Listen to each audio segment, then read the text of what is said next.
Hello friends, this is Varsha. Welcome back to my channel. Knowledge of ICT में आपका जो MS office का topic है, तो उसके आपको कई सारे एप्लीकेशंस पता हैं कि जैसे कि एमएस वर्ड है, पावर पॉइंट है, एक्सेल है, एक्सेस है। ठीक है, तो इसकी 3 क्लासेस हो गई हैं, Word, Excel and PowerPoint की। जिसने नहीं देखी है वो प्लीज़ पहले उसको देख ले। नेक्स्ट क्लास आज आपकी है एमएस एक्सेस की, कि एमएस एक्सेस क्या होता है। इसको जल्दी कोई नहीं समझाता, बट ये है कि क्वेश्चंस आपके कहीं से भी बन सकते हैं, तो इसको भी देखना ज़रूरी है। चैनल पर नए हैं तो प्लीज़ चैनल को लाइक, शेयर एंड सब्सक्राइब ज़रूर करें। ठीक है, और ज़्यादा से ज़्यादा शेयर करिए। जिसने भी फॉर्म भरा है आईसीटी की, जिसको भी नॉलेज चाहिए, तो उन तक ये वीडियो पहुँच जाए। तो देखते हैं एमएस एक्सेस क्या है। एमएस एक्सेस माइक्रोसॉफ्ट का एक डेटाबेस मैनेजमेंट सिस्टम टूल है। ठीक है, जिसको डीबीएमएस शॉर्ट फॉर्म में कहते हैं। इसकी जो फुल फॉर्म है वो भी पूछी जाती है, तो याद रखिएगा फुल फॉर्म क्या है। डेटाबेस मैनेजमेंट सिस्टम ये एक ऐसा टूल है माइक्रोसॉफ्ट का जिसमें डेटा को मैनेज किया जाता है। ये उपयोगकर्ता को तालिका में डेटा को कुशलतापूर्वक संग्रहित और पुनर्प्राप्त करने में सक्षम बनाता है। तो एमएस एक्सेस में जो डेटा स्टोर किया जाता है वो टेबल के फॉर्म में किया जाता है, और उसको अच्छे से सेव करके मैनेज करके आप उसको दोबारा से पा भी सकते हैं। ठीक है, डीबीएमएस उपयोगकर्ताओं को एक डेटाबेस बनाने, संग्रहित करने, प्रबंधित करने, अद्यतन संशोधित करने और उपयोगकर्ताओं या एप्लीकेशन प्रोग्रामों द्वारा उस डेटाबेस से डेटा पुनर्प्राप्त करने की सुविधा देता है।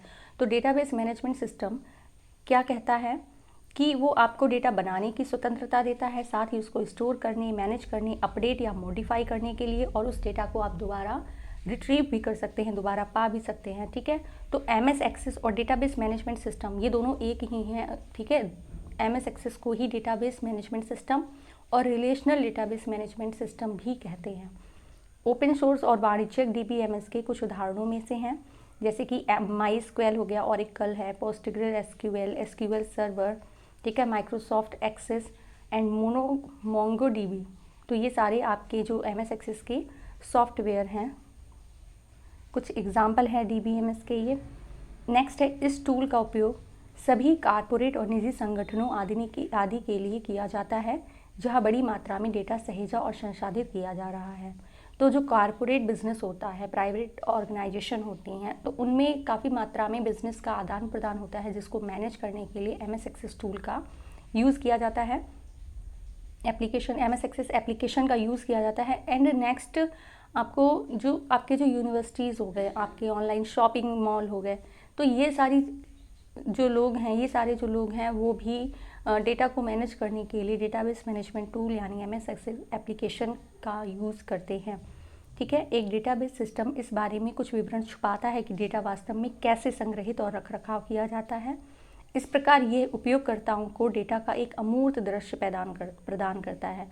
तो जैसे आप जानते हैं कि कोई वेबसाइट हो गई, कोई एप्लीकेशन हो गया, तो जब आपके पास फाइनल आउटपुट आता है, उससे पहले की जो प्रोसेसिंग है वो नहीं बताई जाती, वो नहीं दिखाई देती है।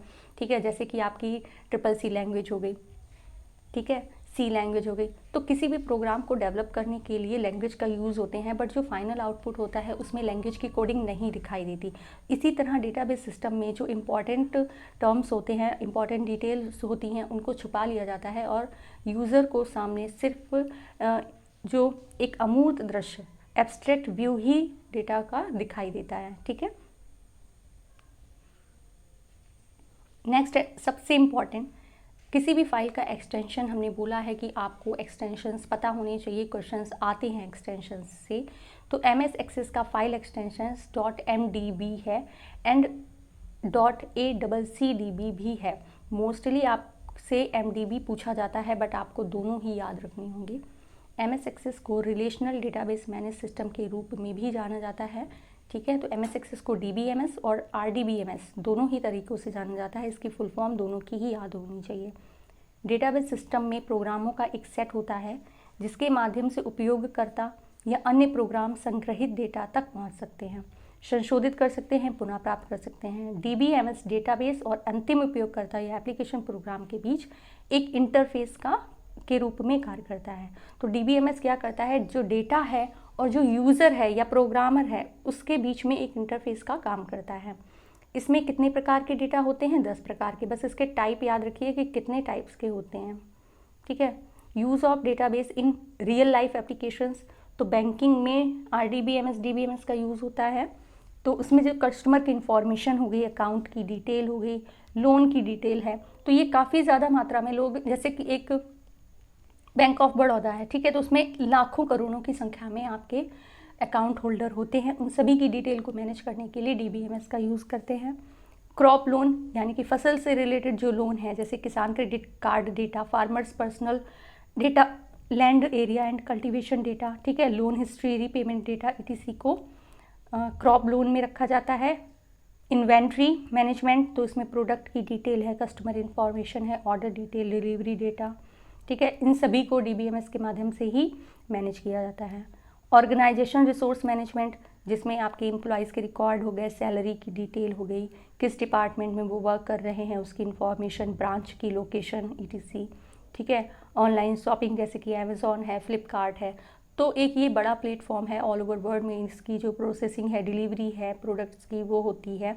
तो जैसे कि आइटम्स है, आइटम का डिस्क्रिप्शन हो गया, यूज़र की लॉगिन डिटेल है, यूज़र का प्रेफरेंस डिटेल etc, ये सारी चीज़ों को भी DBMS के माध्यम से मैनेज किया जाता है। और इसका एप्लीकेशन कौन सा है? MS access. ओके, कुछ की कॉन्सेप्ट हैं DBMS के, उनको समझ लेते हैं। तो डेटाबेस स्कीमा क्या होता है? डेटाबेस स्कीमा एक डेटाबेस का डिज़ाइन है। ये डेटाबेस का कंकाल है, मतलब स्केलेटन है, ठीक है। जो संरचना, तालिका नाम और उनके फील्ड कॉलम, प्रत्येक कॉलम में रखे जा सकने वाले डेटा का प्रकार, संग्रहित किए जाने वाले डेटा पर बाधाएं और तालिकाओं के बीच संबंधों का प्रतिनिधित्व करता है, ठीक है। तो जो मेन स्ट्रक्चर होता है डेटाबेस मैनेजमेंट सिस्टम का, वो डेटाबेस स्कीमा है, जिसमें डेटा को किस तरह से मैनेज करना है, कहाँ पे नाम वगैरह रखने हैं, कहाँ पे उसके जो प्रकार हैं, उसमें कौन से रिस्ट्रिक्शंस लगानी है, ये सारी चीज़ें डेटाबेस स्कीमा में होती हैं। डेटाबेस स्कीमा को विजुअल या लॉजिकल आर्किटेक्चर भी कहा जाता है, क्योंकि यह हमें बताता है कि डेटाबेस में डेटा को कैसे व्यवस्थित किया जाता है, ठीक है। तो आप ये पूरा डेटाबेस स्कीमा अच्छे से समझ गए होंगे। ये एक स्केलेटन का वर्क करता है, मतलब कंकाल है, मेन पॉइंट डेटाबेस स्कीमा है DBMS का। ओके, डेटा बाधा, कभी कभी हम डेटा के प्रकार पर कुछ प्रतिबंध या सीमाएं लगाते हैं, जिन्हें किसी तालिका के एक या अधिक कॉलम में डाला जा सकता है। ये तालिकाएं बनाते समय उस कॉलम पर एक या अधिक बाधाओं को निर्दिष्ट करके किया जाता है। डेटाबेस में डेटा की सटीकता और विश्वसनीयता सुनिश्चित करने के लिए बाधाओं का उपयोग किया जाता है। तो डेटाबेस बाधा क्या होती है? जैसे आपने देखा होगा टेलीग्राम में या PDF में, कभी कभी इस तरह की PDF आपको प्रोवाइड करा दी जाती हैं कि जिससे आप जो इन्फॉर्मेशन है उसको कॉपी या पेस्ट नहीं कर सकते। वो क्यों ऐसा किया गया? क्योंकि जो PDF है उसकी विश्वसनीयता बनाए रखने के लिए, ठीक है, उसकी अथॉरिटी बनाए रखने के लिए कि हाँ ये वर्षाज अकेडमी की PDF है एंड आप इससे कोई भी कॉपी पेस्ट नहीं कर सकते, ठीक है। तो ये बहुत इम्पॉर्टेंट होता है डेटा में रिस्ट्रिक्शंस लगाना, ठीक है, जिससे आपकी जो इन्फॉर्मेशन है, आपकी जो मेहनत है, उसको कोई चुरा ना सके। नेक्स्ट है मेटा डेटा और डेटा डिक्शनरी। तो डेटा पर विभिन्न बाधाओं के साथ में डेटाबेस स्कीमा को डेटाबेस कैटलॉग या डिक्शनरी में DBMS द्वारा संग्रहित किया जाता है, ठीक है। तो जो रिस्ट्रिक्शंस हैं और डेटाबेस स्कीमा की जो इन्फॉर्मेशन है उसको डेटाबेस कैटलॉग या डिक्शनरी में स्टोर किया जाता है, जिसे मेटा डेटा कहा जाता है, ठीक है। क्वेरी का मतलब अगर आपको कोई इन्फॉर्मेशन चाहिए DBMS में, तो आप क्या इतनी बड़ी डेटा में उसको ढूंढते घूमेंगे? नहीं ना। आप क्या करेंगे? आप जानते हैं कि कई सारी जानकारी गूगल पर है, बट आप एक क्वेश्चन डालते हैं जो आपको चाहिए एंड जैसे ही आप उस क्वेश्चन को एंटर करते हैं, आपके क्वेश्चन से रिलेटेड जो इन्फॉर्मेशन है वो प्रोवाइड करा दी जाती है। तो क्वेरी भी DBMS में यही काम करती है। क्वेरी में आप अपना क्वेश्चन पूछते हैं कि हाँ भाई, हमें इस उपस्थित दिनांक में प्रेजेंट होने वाले सभी बच्चों की डिटेल पता करनी है, बताइए। तो उस जैसे ही आप इसको एंटर करेंगे, उससे रिलेटेड जितनी भी इंफॉर्मेशन है, जो भी आपने पूछा है, वो डेटा ओपन होकर आ जाएगा। तो ये क्या है? क्वेरी है। नेक्स्ट है डेटा हेरफेर। डेटाबेस के संशोधन में 3 ऑपरेशन शामिल हैं: सम्मिलन, विलोपन और आद्यतन। तो इसको हिंदी वाले बच्चे भी यहाँ देख लें, उसको इंसर्शन, डिलीशन और अपडेट कहते हैं। इसका मतलब है जैसे आपके स्कूल में किसी बच्चे ने क्लास 5 में नाम कट करा लिया, ठीक है, फिर वो दोबारा से आता है क्लास 9th में एडमिशन लेने के लिए, तो आप क्या करेंगे? रीज्वाइनिंग करेंगे, तो उसका नाम दोबारा से इंसर्ट करेंगे, ठीक है। डिलीट का मतलब जैसे आपका जो स्कूल है वो 10th क्लास तक है। तो 10th क्लास को पास करने वाले जितने भी बच्चे हैं उनकी इन्फॉर्मेशन को आप अपने डेटाबेस मैनेजमेंट से क्या कर देंगे, डिलीट कर देंगे।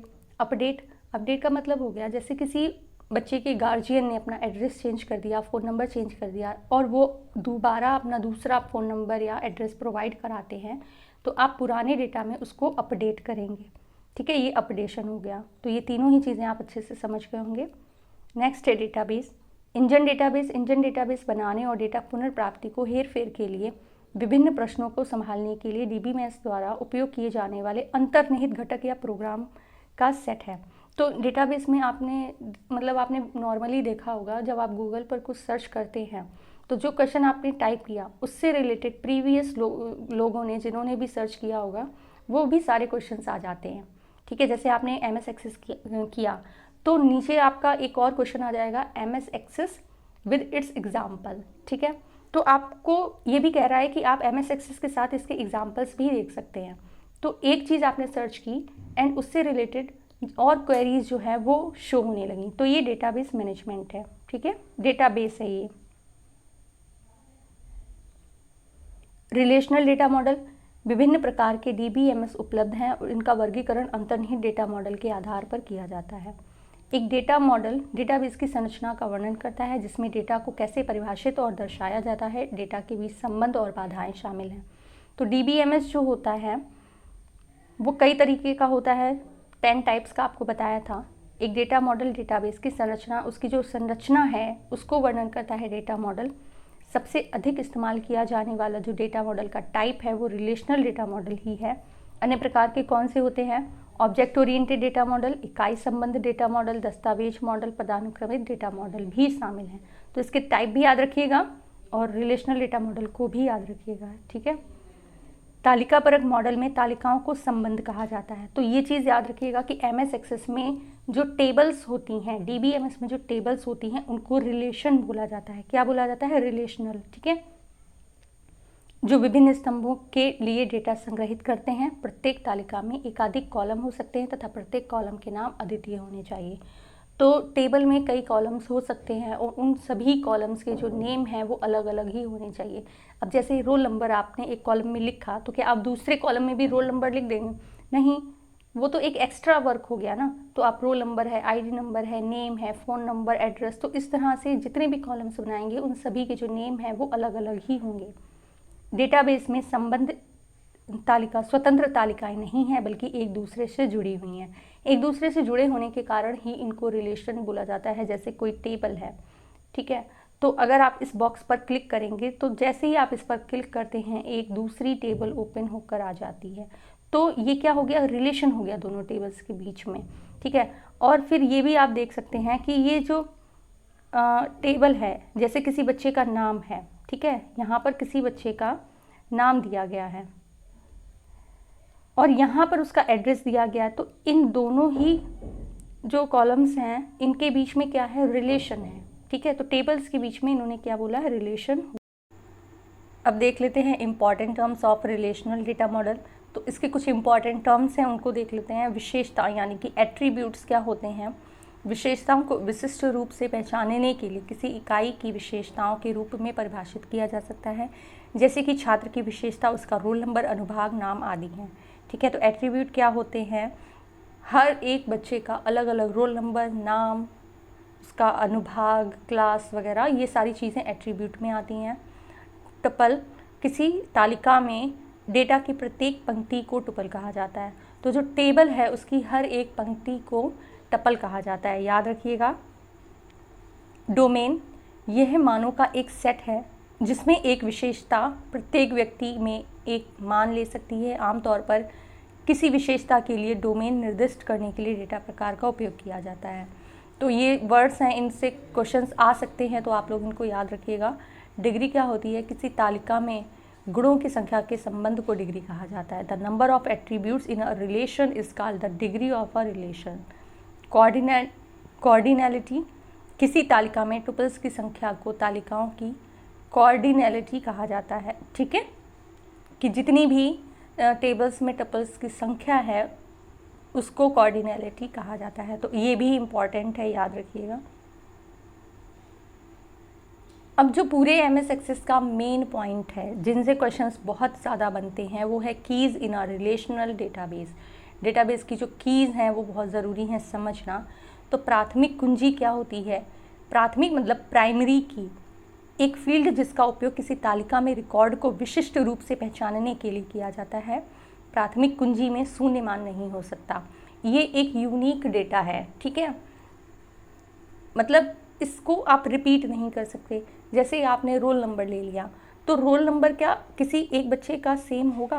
किसी भी बच्चे का रोल नंबर 1 है तो दूसरे बच्चे का रोल नंबर 2 होगा या फिर कोई और होगा। 1 1 ये 2 रोल नंबर एक जैसे सेम रोल नंबर बच्चों के नहीं होते हैं।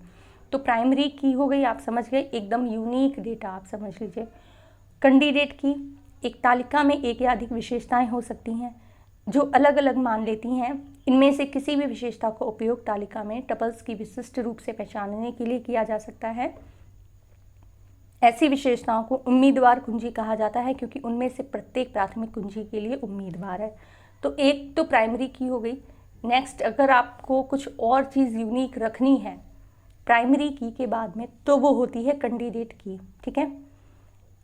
विदेशी कुंजी क्या होती है, यानी कि फॉरेन की। तो दो तालिकाओं के बीच संबंधों को दर्शाने के लिए एक विदेशी कुंजी का उपयोग किया जाता है।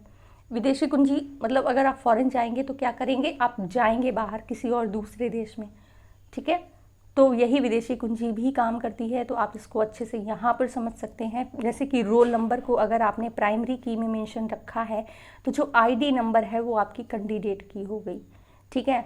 आप चाहें तो ये आईडी नंबर को प्राइमरी की अगर मेंशन कर देते हैं तो रोल नंबर को आप कैंडिडेट की कर सकते हैं, ठीक है। ये आपकी चॉइस पर डिपेंड है। फॉरेन की क्या होती है, जैसे कि फ़िज़ा एक लड़की का नाम है, आपने जब इसके नाम पर क्लिक किया तो इससे रिलेटेड जितनी भी और एक्स्ट्रा इन्फॉर्मेशन है उसका एकेडमिक रिकॉर्ड, उसकी एक अलग टेबल ओपन होकर आ गई, ठीक है। तो ये फॉरेन की हो गई कि किसी एक नाम पर, किसी एक आईडी पर, अकाउंट पर, कॉलम पर क्लिक करने पर एक दूसरा और कॉलम या टेबल ओपन होकर आ जाना, ठीक है। तो ये फॉरेन की होगी। तो ये तीनों ही कीज़ बहुत इंपॉर्टेंट है, इनसे क्वेश्चंस बने हैं, याद रखिएगा। नेक्स्ट है ये कुछ शॉर्टकट कीज़ हैं MS एक्सेस की, इनको भी अच्छे से आप लोग पढ़ लीजिएगा, इम्पॉर्टेंट है, ठीक है, कि किस तरह से डेटा को मैनेज किया जाता है। तो आज की क्लास आपको कैसी लगी, इसका जो फीडबैक है आप कमेंट सेक्शन में कमेंट करके बता सकते हैं। एंड कोई भी डाउट या सजेशन है तो उसको भी बता सकते हैं, ठीक है। लाइक शेयर एंड सब्सक्राइब ज़रूर करें। Thanks for watching.